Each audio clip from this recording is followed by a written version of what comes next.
Hello, everyone. Welcome to the webinar by Latinos in Heritage Conservation. Let's get started. Let me share my screen. Good afternoon, everyone. Welcome. Thank you for joining us for the first webinar in our series, Preservando Nuestros Lugares, a community toolkit series. Thank you again for being here and for the work you do to preserve and uplift of our communities. I would kindly like to introduce my colleague, Jen Moran. There we go. There's my audio. Hi, I am Jen Moran. I am the public historian at Latinos in Heritage Conservation. Patricia. Hi, everybody. My name is Patricia, and I am the Preservation Grants Manager, and I'm here to help with the technical side of Zoom. Now, Karina. Hi everyone, my name is Karina and I am the Geospatial Project Manager and I will be helping with the chat. And I am Hilary Morales Robles. I am the Historic Preservation Officer, and I'll be co-hosting this webinar alongside Jen. So thank you so much. We are honored to be here with you today and on behalf of Latinos in Heritage Conservation. So to get started, the purpose of this series is designed to support and empower communities with tools, knowledge, and strategies to protect the places that matter most, our cultural landmarks, neighborhoods, and spaces that hold collective memory. Recognition as protection, how to begin a nomination, focuses on a key entry point into preservation. Recognitions whether local, state, or national can elevate visibility, strengthen advocacy, and provide protection against displacement or demolition. This webinar breaks the nomination process into clear, practical steps so you can begin this work with confidence.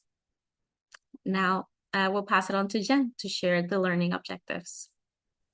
So by the end of this webinar, participants will be able to define historic preservation and Latinx historic preservation as practices rooted in community knowledge, cultural continuity, and resistance. You'll also be able to explain how recognition serves as a form of protection, including its possibilities and limitations. You'll be able to identify culturally significant Latinx places, including both physical sites and community-defined spaces. You'll be able to differentiate between formal and informal recognition strategies and assess when each can support preservation. After this webinar, you'll be able to apply guiding questions and toolkit-based criteria to identify at least one site in your community that may be eligible for recognition. You'll be able to outline first steps in starting a historic site nomination, including any key components and resources. You'll be able to recognize nomination as a starting point for broader preservation action, including advocacy, storytelling, and community engagement. And finally, you'll have access and be able to use foundational resources like the Latinx Preservation Toolkit and the National Trust for Historic Preservation's Layperson's Guide to Historic Preservation.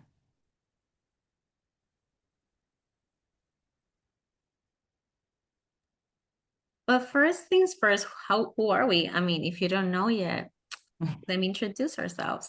Latinos in Heritage Conservation, or LEC, is a leading nonprofit dedicated to preserving Latinx places, stories, and cultural heritage across the United States. Our mission is to build a movement that affirms Latinx heritage through education, conservation, and leadership development. Our beautiful team, this is a beautiful team of 9 people, mostly women and Renee. But we are all coming from different expertise and backgrounds that help sustain the work that we do. So thank you for being here.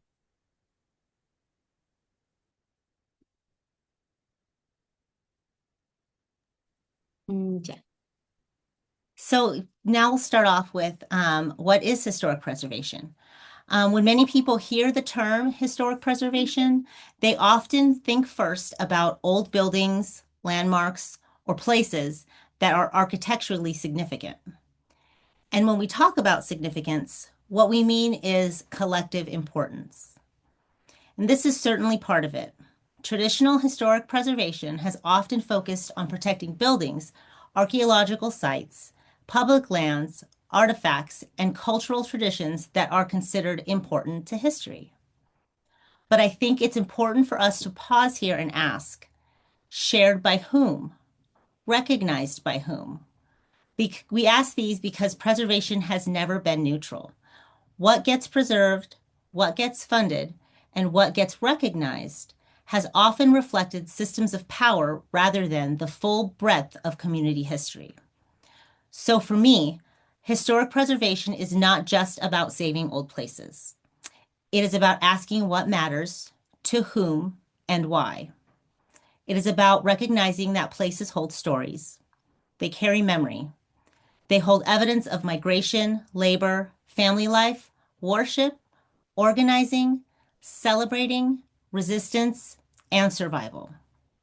Preservation gives us a language and a set of tools to protect those stories, but it also asks us to think critically about whose stories have historically been centered and whose have been pushed aside.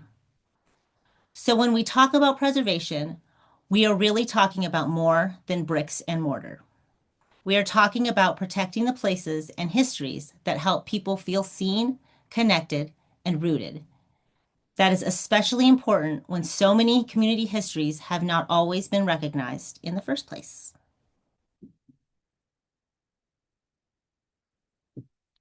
So now let's take a look at Latinx historic preservation. So when we talk specifically about Latinx preservation, we are talking about a broader and more community-rooted understanding of what preservation can be. For Latinx communities, preservation is not only about architecture, although the built environment absolutely matters. It is also about the cultural practices, histories, relationships, memories, and forms of belonging that shape our communities across generations. Latinx historic preservation asks us to recognize that culturally significant places are not always the places that dominant preservation systems have traditionally prioritized. They may be murals, small businesses, gathering centers, parks, schools, neighborhoods, or sites of activism. They may also be ordinary places made extraordinary through lived experience and collective memory. At its core, this work is about sustaining the elements that shape our cultural identity. It is about recognizing that our communities have always made place, even when those places were not formally acknowledged as historic. It is also about addressing the reality that many Latinx histories remain underdocumented, underfunded, or excluded from quote-unquote official narratives. Our Latinx Preservation Toolkit is a direct response to this by making historic preservation accessible to comunidad. Not only does it explain historic preservation language, but there are case studies included so that you can see exactly how preservation is done by community members. Latinx preservation is both a practice of honoring and a practice of correcting. It honors the histories our communities have carried all along, and it pushes preservation to become more inclusive, more honest, and more accountable to the people whose lives made these places meaningful in the first place.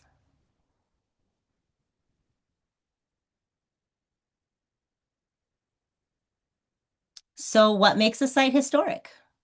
In many formal preservation systems, a site is typically considered historic if it is at least 50 years old and if it meets specific criteria related to historical, architectural, cultural, or archaeological significance.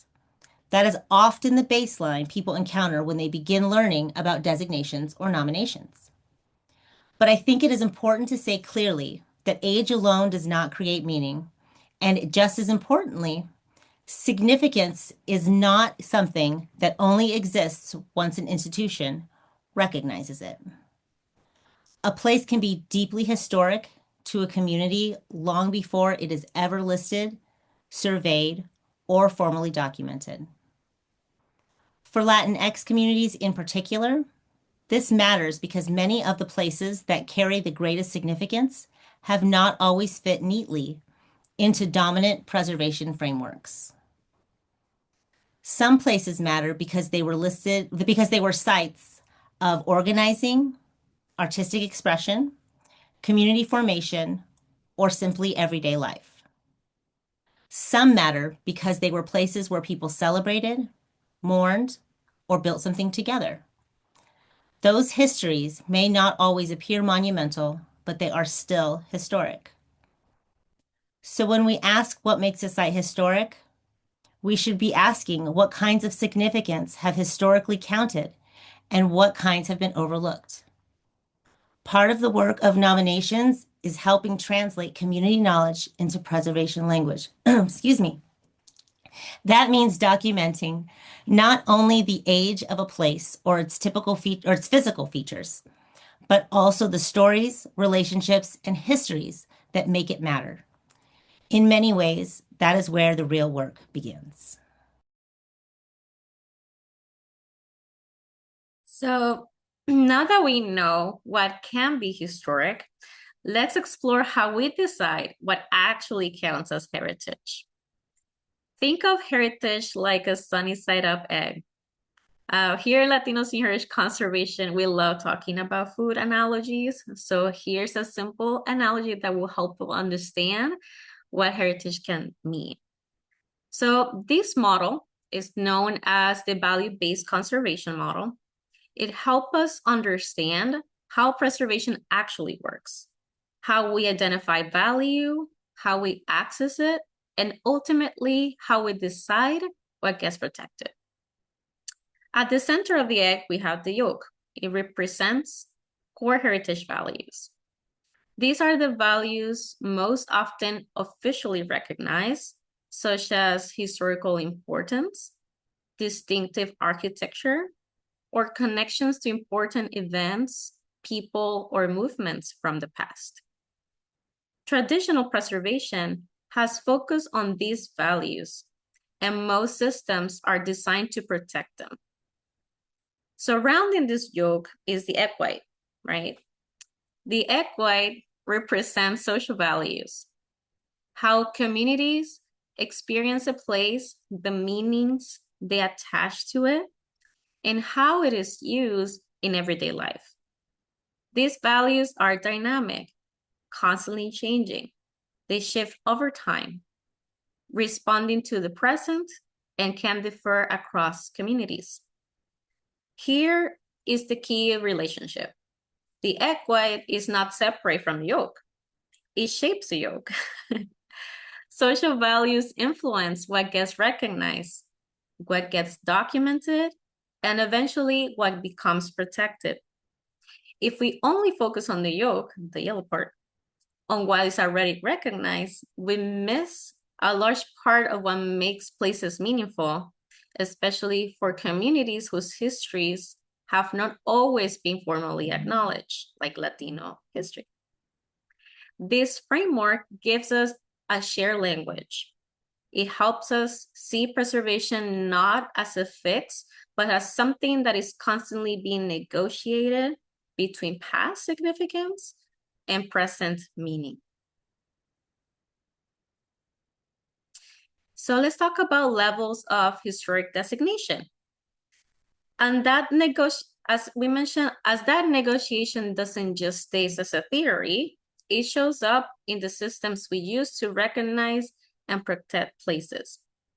This is where historic designation comes in.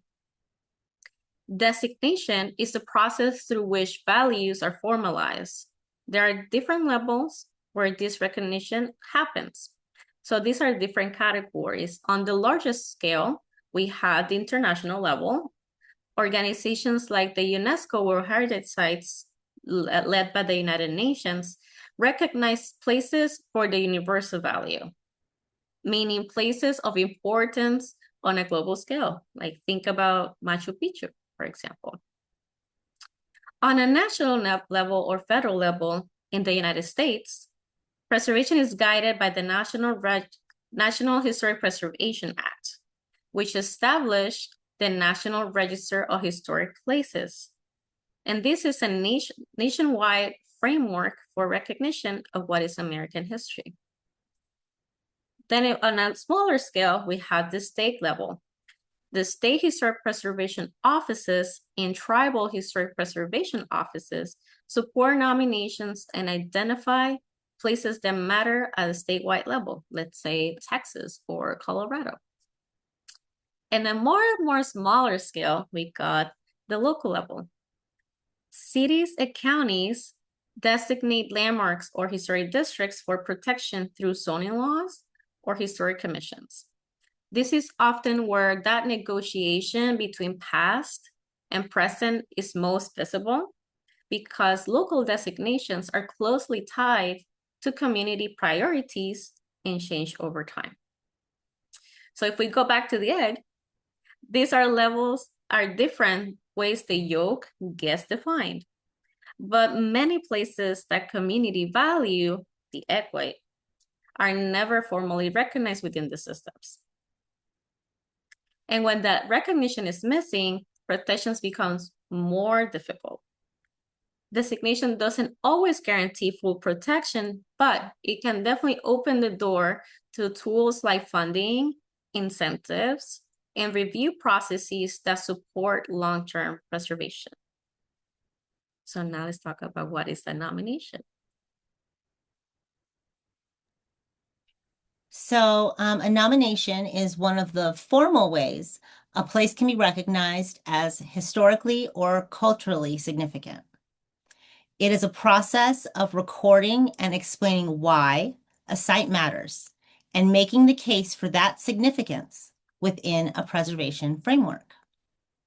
As Hillary said, this can happen at different levels, including national, state, local, and community-based levels. What I appreciate about this slide here is that it reminds us that preservation does not happen in only one place or through only one institution. At the national level, recognition might happen through the National Register of Historic Places. At the state level, state historic preservation officers play an important role in documentation, support, and preservation planning. At the local level, cities, towns, and tribal nations may have their own landmark programs, commissions, or cultural districts. And then, of course, there is community-based preservation, which is often where this work begins. This community-based level is so important because many communities have been preserving all along, even without formal recognition. Through oral histories, family archives, storytelling, neighborhood community, public history projects, and grassroots organizing, communities have already been naming what matters to them. A nomination does not create significance out of nowhere. It gives formal shape to the significance that communities often already know exists. I think one of the most important things for us to remember is that nomination is not just paperwork. It is a strategy. It is a way to translate community memory into documentation and that documentation into recognition. It can be a first step towards visibility, protection, funding opportunities, or stronger public understanding. Even if a formal designation is not your final goal, the process itself can be a powerful act of community affirmation. So what does that strategy look like in practice? The nomination process is how that translation happens. Is how community knowledge and significance are organized into a format that preservation systems can recognize. It usually begins with identifying a place and defining why it matters. And importantly, that doesn't start with official records like Jen mentioned. It's not just about the paperwork. It starts with the community itself, through their lived experiences and their memories. These can include oral histories, elders' knowledge, storytelling, and everyday experiences tied to a place. From there, research and documentation are gathered. This includes archival records, photographs, and maps, along with community-based sources of knowledge. All of this was then compiled into a nomination document. This document tells the story of the place and demonstrates how it meets the criteria for recognition. Once submitted, the nomination goes through a review process at the local, state, or federal level. If approved, yay, congrats, the science becomes officially recognized. This recognition is what allows a place to enter systems that can support its protection, visibility, and long-term stewardship. But let's talk first about the methods. There's so many methods you can choose from. Historic significance is not only about the grand buildings with capital A architecture or official landmarks. It lives in places that people use, care about, and remember every day. It starts with the community knowledge, with stories passed down from the elders, with conversations, pláticas, and even chisme that carry memory across generations. Community identify what matters, whether everyday spaces like homes, neighborhoods, panaderias, shops, and gathering spaces. They can also be sites of cultural expression like murals, music venues, or public plazas. Historic designations gives these places recognition with informal system, but this does not create their significance. Communities define meaning long before any paperwork exists. This knowledge can be documented in many ways. The first one could be storytelling in oral histories, where you capture memory and personal connection through speech. You also have mapping and spatial documentation, including memory mapping, walking tours, and professional site plans or GIS surveys. The third option could be photographs, videos, and community archives. These are records of tangible evidence of the past, like think about the albums of your abuelita, or the present moment when you capture with your phone. Also, another option could be documents and digital records. This includes public records, family archives, and digital story map as well. And lastly, but not the only least, architectural drawings and site plans.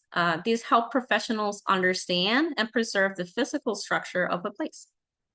By combining community knowledge with these documentation records, significance can be recognized formally through local, state, or federal designations. Even when formal recognition is not the goal, like Jen mentioned, the process itself is a form of protection. It affirms community memory, values, and culture, and it says, these places matter, and we will ensure that they're remembered and cared for. So for simple ways, you're like, oh, where should I start? This is a lot. Don't worry. Identifying what matters is just the first step of many. To guide this work, you can ask simple questions, but powerful, that can make all the difference. So these are 3 examples, like what stories are connected to this place? Who uses it and how? What will be lost if this building or landscape disappears? These questions help translate lived experience into tangible documentation. By asking these questions, community take the lead in defining what is important, what should be preserved, and how. Even before any formal designation or paper trail happens, these questions will turn memory into action.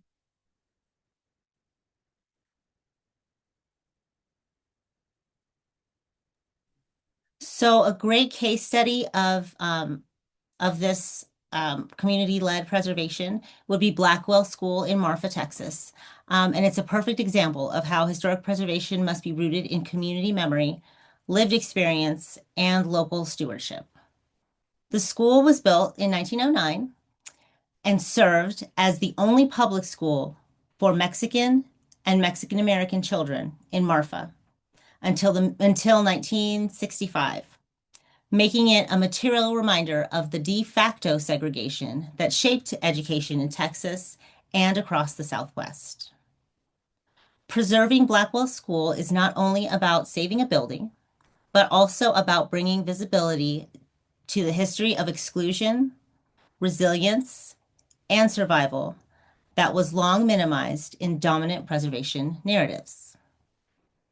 What makes Blackwell especially important as a preservation case study is that its survival was community-led. Former students, teachers, families, and Marfa community members mobilized to save the school from demolition in the early 2000s, insisting that their histories deserved protection and recognition.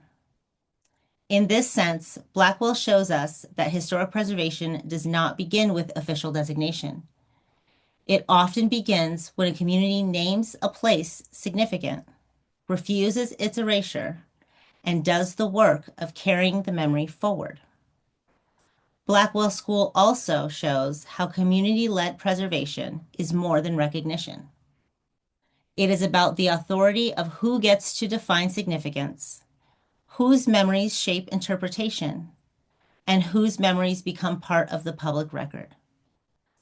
Blackwell School was eventually designated as a National Historic Site and further as a national park, which came after years of local advocacy and care. This site and the designations exist today because the community fought for them first. This is what makes Blackwell such a meaningful example of preservation in Latinx communities. It reminds us that preservation can be an act of resistance, a form of historical accountability, and a way for communities to protect their stories on their own terms.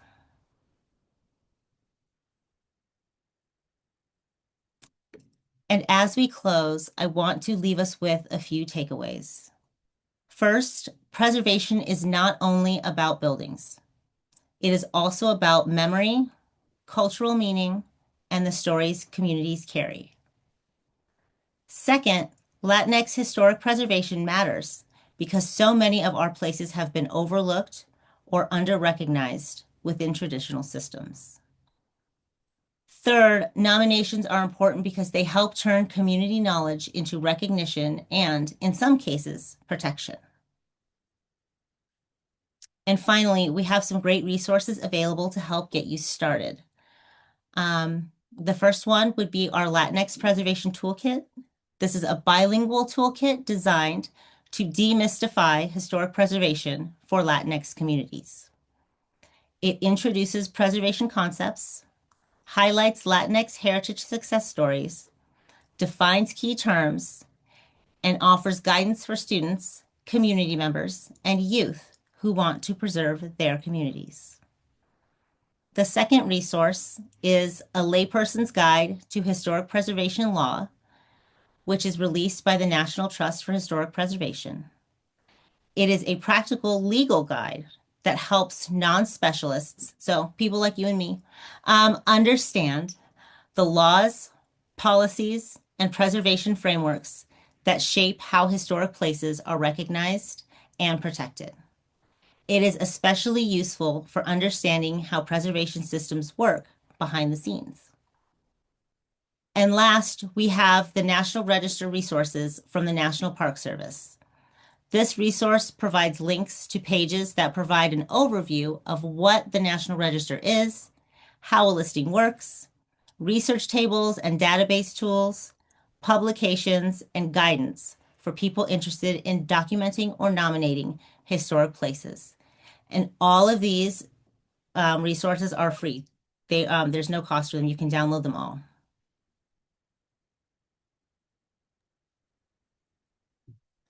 Awesome. So for the next webinars that we will have through the year, we have the next one is going to be on May 7th. What comes after recognition? Now that we know what we need to do for identification, we will talk about steps in how to turn a preservation into action. So please, if you're interested, come to the next one. In the fall of September 17, as part of our Latino Heritage Month campaign, we will have Our Stories Matter, how to document family and community history. So actually we'll have Jen again to talk about all the different methods for oral history captures and storytelling. And lastly, we'll have on December 10, From Vision to Project, how to begin a capital project. That will be part of my role and also Patricia as we begin our third cycle of the Preservation Grants Program. The Herencia Grants Program. There you go. Where we will able to provide some resources for community in how to execute, all the difficult technicalities associated with how to find a contractor and how to start an architectural plan or project planning. So we will have more details later on, so feel free to join us. Also, I would like to encourage talking about the importance of nomination and recognition. We have our Endangered Latinx Landmarks program led by me, and it's currently open until May 15. So if you know a place in your community that is significant, that is experiencing risk of demolition, environmental degradation, abandonment, etc., this is the right way to start a first step for this protection. So feel free to contact me anytime. I'm happy to assist you through the process of the nomination. And lastly, I would like to promote our Congreso Leadership Summit. If you don't know that yet already, hello, you should come and join us in Chicago. It's gonna be on August 19th to the 22nd. And we currently have our early registration until April 29th. So take a look, check it out. And if you have any questions, we're happy to assist you in any way, shape, or form. This is our contact information. Jen Moran, you can reach out to her at Jen at latinoheritage.us, me as Hillary at latinoheritage.us.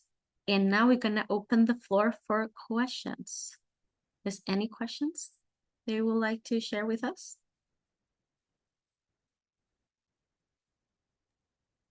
Can you see it, Hillary? Nope. Okay, then I'll read it to you. Thank One you. of my favorite questions is, how has this place's use changed over time?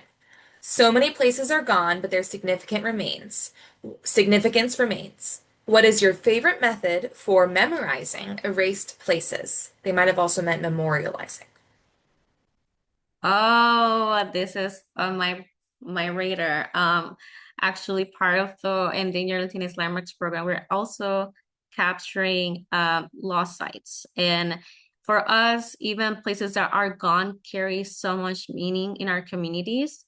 As we mentioned earlier, because our stories are not formally recognized within the systems, through informal processes like the Endangered Latinx Landmarks alongside the Abuelas Project, the grants, etc., we are capturing these memories. And by that, memory mapping is extremely helpful in identifying places that are gone.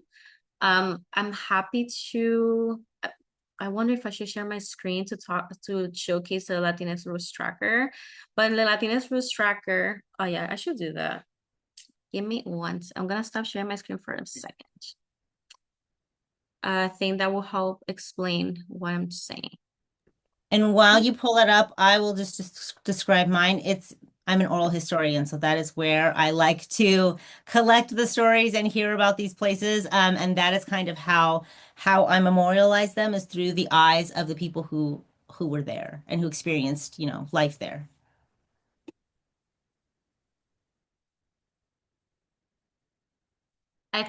Jen definitely is, you're so right, because oral histories are primary sources. Like, it's not until you sit down with elders and start like hearing similar stories, is as you start slowly understanding where these places were located.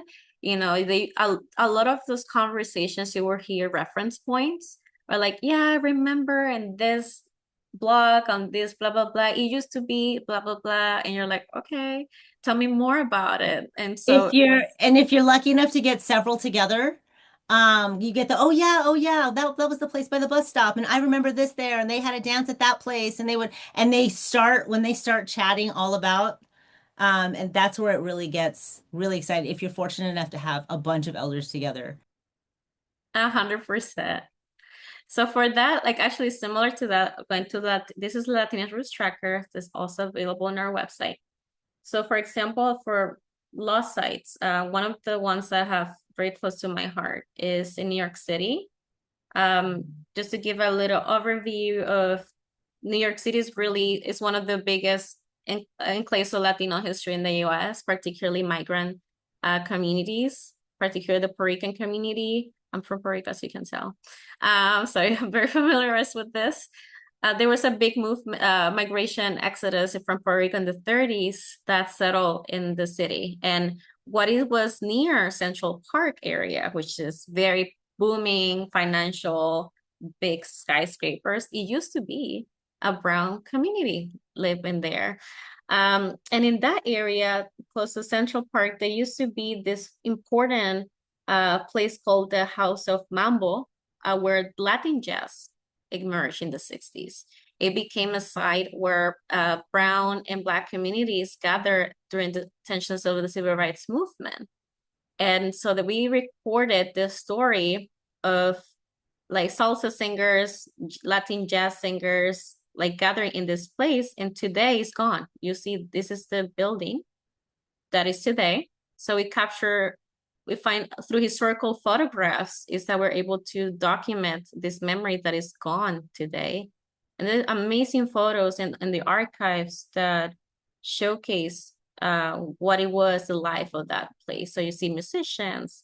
So I think definitely archival work is critical on this process. Historic photos and oral histories will tell you the full story. But yeah, this used to be photos like this. So we captured this through the tracker. So if you know a place, I'm happy to help with that. But yeah, having under also I love looking at zoning documents. I'm a big fan of the county records. You find a lot of these things. But yeah, I call it that you have to be a professional chismosa in order to start digging deep in the stories. But it takes time. I won't lie to you. But yeah, things like that we're capturing, it takes a lot of research and community knowledge in the process, but it's something that we're able to capture. But yeah, any other questions? No?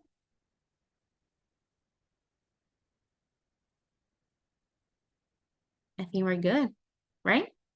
Any other last things you would like to share, Jen? No, but I do appreciate everyone showing up and taking the time out of your day to sit with us and learn a little bit about how to begin a nomination and historic preservation. And as Hillary said, if you need anything at all, please do not hesitate to reach out to us. We also have our info email, which is info@latinoheritage.us. That's also me. I check that inbox. So you'll get me either way, whether it's Jen or info, you get me. So yeah, but thank you for being here today.